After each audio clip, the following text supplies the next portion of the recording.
प्राथमिक और उच्च प्राथमिक विद्यालयों में उत्तर प्रदेश में प्रयुक्त होने वाले 13 जो पंजिकाएं हैं जो कि 2021 और 22 के सत्र से लागू होने वाली हैं। तो सत्र भी प्रारंभ हो चुका है, आज 1 अप्रैल है। तो वैसे हालांकि कोरोना के कारण अभी विद्यालय 4 अप्रैल तक बंद हैं, लेकिन जो प्रारूप हैं, जो रजिस्टर यानी कि पंजिकाएं प्रयोग की जाएंगी वो किस प्रारूप में होंगी, उन पंजिकाओं को हम लोग सभी के प्रारूप 13 पंजिकाओं के प्रारूप को देखेंगे। इसी आधार पे आप या तो क्रय कर सकते हैं अपनी पंजिकाओं को, या फिर आप एक सामान्य रजिस्टर पर इन पंजिकाओं को बना सकते हैं। तो इसके लिए आपको व्यय यानी कि पैसे की जो आवश्यकता पड़ेगी इन पंजिकाओं के लिए, वो कहाँ से आप उपयोग करेंगे, तो इन्हें आप कंपोजिट ग्रांट जो आती है उससे खरीदेंगे। आदेश भी इसका हो चुका है। इससे पहले वाला वीडियो जिसका लिंक आपको हम इस वीडियो के डिस्क्रिप्शन में दे देंगे, वहाँ से आप उसे ज़रूर देख लीजिएगा, क्योंकि कौन सा रजिस्टर किस प्रकार से भरना है पूरा डिटेल उसमें दिया गया है। तो शुरू करते हैं इस वीडियो को और देखते हैं सभी 13 रजिस्टरों के प्रारूप। हेलो दोस्तों, नमस्कार। आप देख रहे हैं डेली ग्रो यूट्यूब चैनल और इस वीडियो में हम लोग देख रहे हैं जो 13 पंजिकाएं हैं उनके प्रारूप क्या है। इन सभी के पीडीएफ्स भी मिल जाएंगे आपको हमारे टेलीग्राम और व्हाट्सएप ग्रुप पर। तो देखिए, ये आय व्यय एवं चेक इशू पंजिका है। इसका जो फ्रंट पेज है इस प्रकार का होगा। स्टॉक पंजिका, इसका फ्रंट पेज ये होगा। विद्यार्थी उपस्थिति पंजिका, इसका फ्रंट पेज ये होगा। प्रवेश पंजिका, इसका फ्रंट पेज ये होगा। पुस्तकालय एवं खेल कूद पंजिका, इसका फ्रंट पेज ये होगा। निरीक्षण पंजिका, इसका फ्रंट पेज ये होगा। और पत्र व्यवहार पंजिका, इसका फ्रंट पेज ये होगा। निःशुल्क सामग्री वितरण पंजिका, इसका फ्रंट पेज इस प्रकार होगा। कार्मिक उपस्थिति पंजिका इस प्रकार से फ्रंट पेज होगा। बैठक पंजिका इस प्रकार से फ्रंट पेज होगा। बाल गणना पंजिका इस प्रकार का फ्रंट पेज होगा। तो ये जो सभी 13 रजिस्टर हैं, 13 पंजिकाएँ हैं, इनको देखेंगे। अब इनका जो प्रारूप है यानी कि अंदर आपको क्या किस रजिस्टर में एंट्री करना है, किस प्रकार से करना है, वो सभी डिटेल एक एक करके तो शुरू करते हैं।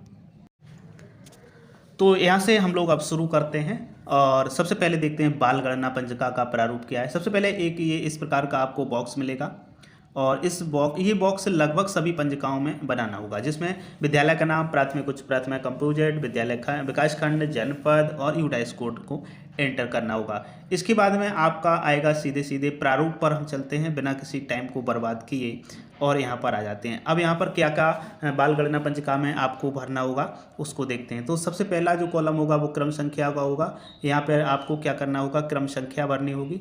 क्रम संख्या के बाद में जो दूसरा कॉलम है, छात्र की यूनिक पहचान संख्या भरनी होगी। उसके बाद में प्रवेशांक भरना होगा। उसके बाद में बच्चे का नाम होगा, फिर बच्चे का लिंग होगा, वो कौन है, महिला पुरुष यानी लड़का लड़की। उसके बाद जाति और धर्म भी भरना पड़ेगा, वर्ग भरना पड़ेगा, जन्म तिथि भरनी पड़ेगी, पिता का नाम भरना पड़ेगा, शैक्षिक योग्यता कितनी है, व्यवसाय क्या है, उसके बाद में माता पिता का नाम क्या है, शैक्षिक योग्यता क्या है, व्यवसाय क्या है। तो यहाँ पर थोड़ा समझने की आवश्यकता है। ये कॉलम में यहाँ पर आपको जैसे पिता का नाम, पिता की शैक्षिक योग्यता और पिता का व्यवसाय लिखना है। उसी प्रकार से माता का नाम, माता की शैक्षिक योग्यता और माता का व्यवसाय लिखना है। उसके बाद में बच्चे का पता और मोबाइल नंबर। अब मोबाइल नंबर माता पिता में किसी का भी आप नोट कर सकते हैं। तो इस प्रकार से आप आसानी से बाल गणना पंजिका को भर सकते हैं ये कॉलम बना करके। अब देखते हैं दूसरा रजिस्टर।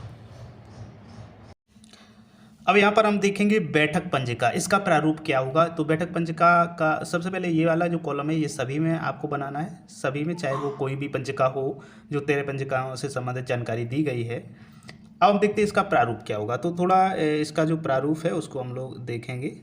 ये बड़ा प्रारूप बन जाता है इसका, इसलिए थोड़ी सी समस्या हो सकती है। तो ये है प्रारूप आपका बैठक पंजिका का।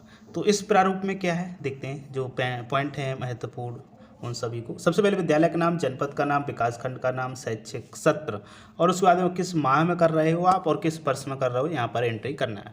उसके साथ साथ आपको सबसे पहले बैठक का विषय तय करना होगा और उसका एक एजेंडा बनाना होगा। एजेंडा का मतलब है गाँव में आपको बच्चों के माध्यम से या अन्य किसी रसोइया के माध्यम से सूचना करवानी है बैठक से संबंधित, तो वो क्या एजेंडा है उसको यहाँ पर लिखना है। साथ ही साथ बैठक की तिथि आपको निर्धारित करनी है, उपस्थित सदस्यों की संख्या लिखनी है और उसके बाद में उस बैठक में क्या कार्य योजना तय की गई, किससे संबंधित बैठक हुई, उस पर क्या क्या चर्चाएँ हुई, मुख्य बिंदु जो हैं कार्यव्रत उनको यहाँ पर दर्शाना है। और उसके साथ ही उपस्थित सदस्यों का विवरण भी यहाँ पर आपको अंकित करना है, जैसे कि उनका नाम आपको लिखना है, वो यदि एसएमसी से हैं, अपने विद्यालय से संबंधित हैं तो उनका पद भी लिखना है, या अभिभावक हैं वो लिखना है और उसके बाद में यहाँ पर उनके हस्ताक्षर आपको करवाने होंगे। अब इसके बाद में हम देखते हैं कार्मिक उपस्थिति पंजिका, यानी कि जिसमें विद्यालय में उपस्थित जो स्टाफ है उनका उपस्थिति पंजिका किस प्रकार का होगा उसका विवरण है, तो उसका भी प्रारूप हम लोग देखेंगे क्योंकि हमें प्रारूप से ही लेना देना है यहाँ पर। तो यहाँ पे काफ़ी कुछ अंकित करना होगा, जैसे कि यहाँ पर सबसे पहले क्रम संख्या होगी, EHRMS कोड होगा और उसी शिक्षक का नाम होगा जिसका कोड डाला गया, उनके पिताजी का नाम होगा, वर्ग होगा, शैक्षिक योग्यता होगी, आधार संख्या होगी, पैन नंबर होगी। ये तो एक पृष्ठ की बात हो गई। अब हम देखते हैं दूसरे पृष्ठ में इसी आधार पर क्या और पॉइंट्स लिखने हैं, जैसे कि व्हाट्सएप नंबर यहाँ पर आपको अंकित करना होगा। व्हाट्सएप नंबर के साथ साथ आपको ईमेल आईडी दर्ज करनी होगी, प्रथम नियुक्ति तिथि, जनपद में नियुक्ति तिथि, वर्तमान विद्यालय में नियुक्ति तिथि, पदोन्नति तिथि, पत्राचार का पता, पढ़ाई जाने वाली कक्षा एवं विषय और कार्मिक की रुचि का क्षेत्र, उसके बाद में कार्मिक की फोटोग्राफ। तो यहाँ पर ये सब कुछ अंकित करना होगा, ये डिटेल जैसा कि आप देख पा रहे होंगे। और यदि किसी का एक ही जनपद में एक ही विद्यालय में कंटिन्यूअस हैं तो अन्य स्थितियों को डैश कर सकते हैं, उनको छोड़ सकते हैं, या फिर आप अपने स्तर से उसमें नील भी दर्शा सकते हैं। तो ये तो थी कार्मिक की उपस्थिति पंजिका। अब देखते हैं नेक्स्ट रजिस्टर। अब यहाँ पर हम लोग देखेंगे निःशुल्क सामग्री वितरण पंजिका। तो ये निःशुल्क सामग्री जो जूते, मोजे, ड्रेस, स्वेटर, जो भी सामग्री प्राप्त होती है जिन्हें जो कि बच्चों को निःशुल्क देनी है और बुक्स हैं उनकी इसमें विवरण दर्ज करना होगा। यहाँ पर आपको क्रम संख्या, छात्र की यूनिक पहचान संख्या, प्रवेशांक, विद्यार्थी का नाम, कक्षा और यहाँ पर पुस्तकों का नाम, कौन कौन सी पुस्तक दी जा रही है उन पुस्तकों के आपको इनमें नाम दर्ज करने होंगे। तो इस प्रकार से आपको ये कॉलम बनाने होंगे, ये बच्चों के लिए हैं। और उसके बाद में ये दूसरा जो कॉलम है यहाँ पर, इसमें किताबों के बाद में, हालांकि एक ही पृष्ठ में तो नहीं हो सकता है इतने विवरण, तो उसके बाद में आपको आगे इसी को बढ़ाते हुए यहाँ पर साइन हस्ताक्षर करवाने हैं।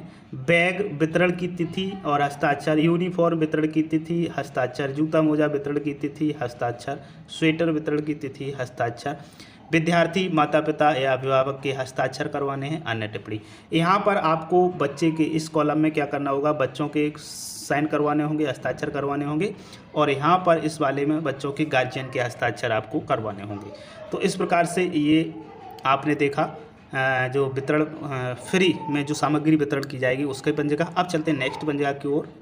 अब देखते हैं जो पत्र व्यवहार, यानी कि कोई पत्र आना जाना उससे संबंधित क्या इसका प्रारूप रहेगा पत्र व्यवहार रजिस्टर का, तो वो है। तो यहाँ पर पत्र व्यवहार रजिस्टर का प्रारूप है क्रम संख्या, दिनांक, पत्र संख्या, प्राप्ति या प्रेषण और उसके बाद में विषय किस संबंध में है, पत्र का सारांश लिखना है, बहुत ज़्यादा डिटेल इसमें अंकित नहीं करना है।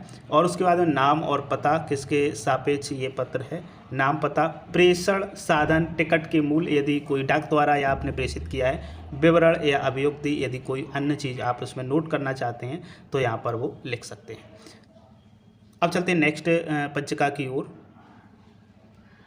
यह है आपकी निरीक्षण पंजिका, और इस निरीक्षण पंजिका को किस प्रकार से आपको बना करके रखना है, इसमें कौन कौन से कॉलम होने चाहिए, जैसे कि क्रम संख्या, दिनांक और समय, निरीक्षण करने वाले अधिकारी का नाम और पद और उसका विभाग कौन सा है उस विभाग को भी वो अंकित करेंगे। और इसके बाद में विद्यालय में नामांकित छात्र संख्या, विद्यालय में उपस्थित छात्र संख्या, प्रधानाध्यापक, सहायक अध्यापक, अध्यापक, अनुदेशक, शिक्षक में से कितने लोग यहाँ पर कार्यरत हैं वो संख्या लिखनी है, यहाँ पर कितने आए हुए हैं आज की उपस्थिति में जिस दिन निरीक्षण हो रहा है। मध्याह्न भोजन की गुणवत्ता के बारे में लिखेंगे जो भी आएंगे अधिकारी। विद्यालय के शैक्षिक और भौतिक परिवेश के संबंध में कोई टिप्पणी यदि करनी है उन्हें वो करेंगे और इसके बाद में यहाँ पर वो हस्ताक्षर कर देंगे। अब चलते हैं नेक्स्ट पंजिका की ओर। हमारी जो पंजिका आती है पुस्तकालय एवं खेलकूद पंजिका, ये भी बहुत महत्वपूर्ण पंजिकाएँ हैं, हालांकि जो कम की गई हैं पंजिकाएँ, तो जो भी पंजिकाएँ हैं वो महत्वपूर्ण हैं सभी। क्रम संख्या, पुस्तक संख्या और पुस्तक का नाम, विद्यार्थी का नाम और कक्षा, और इसके बाद में आपका ये यहाँ पे होगा निर्गमन तिथि, कब बच्चे ने उसको लिया है, प्राप्त करने वाले के हस्ताक्षर, वापसी की तिथि और प्रभारी के हस्ताक्षर। इसके बाद में टिप्पणी इसमें आप लिख सकते हैं, जैसे कोई बुक्स या बच्चे से गुम हो गई वो अंकित कर सकते हैं, या फट गई है उसको भी अंकित जरूर करें। तो जो भी हो अपने स्तर से आप शिक्षक हैं, बहुत ही आसानी से आप दर्ज कर सकते हैं। चलते हैं नेक्स्ट पंजिका की ओर। नेक्स्ट हमारी जो है प्रवेश पंजिका। तो ये प्रवेश पंजिका जब बच्चे का नामांकन किया जाएगा तो उस समय इसको भरना होगा। तो ये प्रवेश पंजिका जो है बहुत ही महत्वपूर्ण है। प्रवेश पंजिका के जो भागों की अगर हम बात करें तो यहाँ पर एक लंबा खासा पेज भरना होगा। जैसे कि यहाँ पर हम देखेंगे सबसे पहले क्रम संख्या, उसके बाद में छात्र की यूनिक पहचान संख्या। यूनिक पहचान संख्या जैसा कि पता ही है, प्रेरणा पोर्टल पर जब उसका बच्चे का रजिस्ट्रेशन होगा तो वहाँ से एक संख्या जो प्राप्त होगी वही होगी छात्र की यूनिक आईडी। तो यूनिक पहचान संख्या, प्रवेशांक, छात्र का नाम, लिंग, छात्र दिव्यांग है या नहीं, छात्र के आधार नंबर, मातृभाषा, जन्मतिथि अंकों में, जन्मतिथि शब्दों में, माता का नाम, माता का आधार नंबर, पिता का नाम, पिता का आधार नंबर और वर्तमान पता। ये सभी डिटेल आपको भरना है। और उसके बाद में यहाँ की एंट्री और अभी शेष रह जाती है। तो उसमें क्या है, जाति और धर्म, वर्ग लिखना, व्यवसाय लिखना है, ये गार्जियन से रिलेटेड कॉलम हैं। इसके बाद में किस कक्षा में बच्चा प्रवेश ले रहा है या कक्षोन्नति हो रही है, उस आधार पर आप उसे लिख सकते हैं। इसके बाद में यदि किसी विद्यालय में शिक्षा प्राप्त की हो तो उसका नाम और टीसी क्रमांक यहाँ पर डालें। यदि विद्यार्थी ने पुनः प्रवेश लिया हो तो पहले का प्रवेशांक नंबर डालें। विद्यालय से उत्तीर्ण अंतिम कक्षा एवं उत्तीर्ण वर्ष, यहाँ पर कक्षा और वर्ष लिख सकते हैं। टीसी निर्गमन, विद्यालय छोड़ने की तिथि और कारण लिख सकते हैं। अन्य विवरण आप अपने अनुसार इसमें एंट्री कर सकते हैं यदि कोई हो तो। अब चलते हैं नेक्स्ट, यानी कि आगे एक और पंजिका लेते हैं। अब यहाँ पर हम देखते हैं विद्यार्थी उपस्थिति पंजिका, जो प्रतिदिन अद्यतन की जाएगी। विद्यालय में कौन सा विद्यार्थी आया है उससे संबंधित। तो यहाँ पर आपको सबसे पहले क्रम संख्या, यूनिक पहचान संख्या, प्रवेश संख्या, विद्यार्थी का नाम, लिंग, जन्म तिथि, आधार संख्या, पिता का नाम, पिता की आधार संख्या, माता का नाम, और इसके बाद में आपको माता का आधार संख्या, यानी कि दोनों के माता पिता जो हैं उनकी आधार संख्या लिखनी है। वर्ग लिखना है, उसके बाद में वर्तमान पता लिखना है, अभिभावक का मोबाइल नंबर, व्हाट्सएप नंबर लिखना है, छात्र अभिभावक का खाता धारक का नाम लिखना है, खाता संख्या, शाखा सहित बैंक का नाम और IFSC कोड। ये सभी डिटेल आपको छात्र उपस्थिति पंजिका में नोट करने होंगे।